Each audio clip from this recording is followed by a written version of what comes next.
New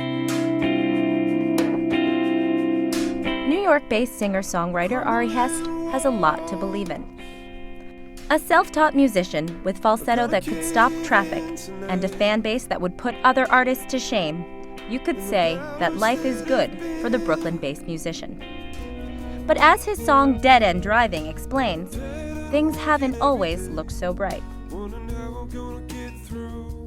And the industry is just, as you know, like a very strange time, and nobody knows really what's going on. Like the economy as a whole, the music industry is not immune from the current recession. With CD sales down and major label revenues sliding, artists must evolve in the changing industry in order to survive. And that means coming up with new ideas. And everybody's trying to figure out an interesting way to market themselves. So I knew that I could write a lot of music. With the help of his brother Daniel, Ari launched the 52 Project. He and I came up with this idea of putting out a song a week. Ari wrote, recorded, and released one song per week for an entire year from his apartment in Williamsburg. Every Monday, for 52 weeks in 2008, fans would download a new song for a one-time subscription fee of $20. I was hoping to get 1,000 subscribers. When Imprint TV caught up with Ari last December, he had over 1,200 subscribers. Previously signed to Columbia Records, Ari left the label to venture out on his own. He says he felt as though he was overlooked in favor of bigger artists signed to the label. And I had just been through the better part of 4 years with them, put out 2 albums, but both of them had quite a bit of history to them that would, that sort of like tarnished their releases and the way they were promoted and whatnot. After the second one was released, which was last year in May, and it wasn't heavily promoted, I just decided I want out. Ari says he wasn't too worried about running out of material once he launched the project because his time at Columbia Records had left him with a treasure trove of unfinished work, just waiting to be dusted off and brought to life again.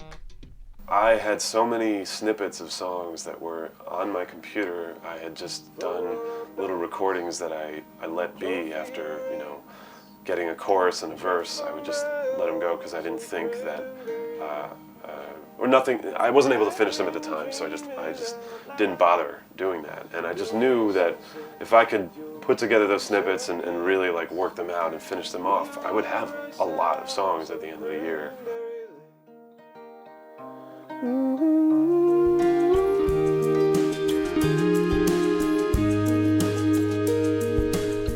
Where in the world does one find inspiration to write 52 songs?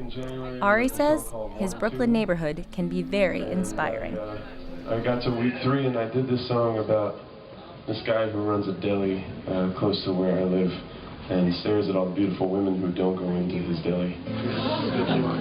Why don't you stop and take a look at my selection? I want to know why you're always in the Ari says his 52 project has been a welcome challenge that has pushed him to follow through with his professional goals. So really what this was about was dedicating myself to finishing what I started.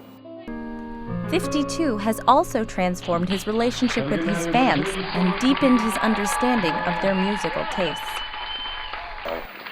So I needed to find a way. I like to be private, so I needed to find a way to still communicate like all the other musicians are doing these days, communicating a little bit more, becoming a little more personal with their fans. I wanted to do that, but I didn't want to do it in the traditional way that everybody else seems to be doing it. So I just decided the best way to do that is to put out a lot of material, have people tell me what they think as much as possible, and just have that dialogue. Fan Amanda McDonald says the 52 project made Ari more tuned in to his fans. Every week he'd come up with a song, and then he'd, have the little blog, and you could comment on it. And it wasn't just a comment that went out into the world of the internet, but he actually listened to it and took the advice. And that's the great thing about Ari in general. He's clearly, I'm sure, loves the compliments, but he likes the criticism just as much because he's always trying to better himself. As word of Ari's 52 project spread, fans found themselves connecting to Ari's music for different reasons. One of Ari's most popular songs from 52, called Reason to Believe, became a YouTube sensation. A fan set the song to a speech by then Democratic presidential candidate Barack Obama. We're up against the conventional. Although Ari says the song was not written to make a political statement, the viral clip burned up the web and caught the eye of organizers of the Democratic National Convention. They invited Ari to perform at the August 2008 convention in Denver.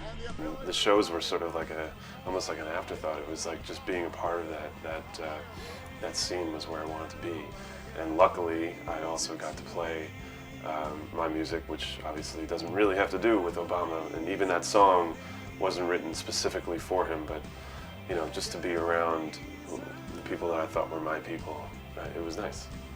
When the 52 project came to an end in January of this year, Ari took to the streets, touring the country one city at a time. This past March in New York City, Ari celebrated the release of his new album 12 Mondays, which features 12 tracks selected by subscribers of the 52 project. The album quickly shot to the #1 position on the iTunes singer-songwriter chart. Listener Leslie Nair says the entire 52 concept is innovative and will likely catch on with other artists who want to have more control over their music and more direct communication with their fans. You know, you just wish you could tell them straight up, like, oh, this was a fabulous song, like, I really love it, I really love it. You never really get that option. Fans, you know, even if you go see them in person, maybe you can scream louder, but you can't really get that response and that direct connection with the artist. And I think that a lot of people should be paying attention to that. I mean, it's a great idea. What's next for Ari Hest? He's written the musical score for an independent film called Dream Writers, due out in theaters next year. And as Ari continues to tour the country this summer, promoting his album 12 Mondays, one can't help but ponder the imprint his project is leaving on his peers, fans, and the future of music as we know it.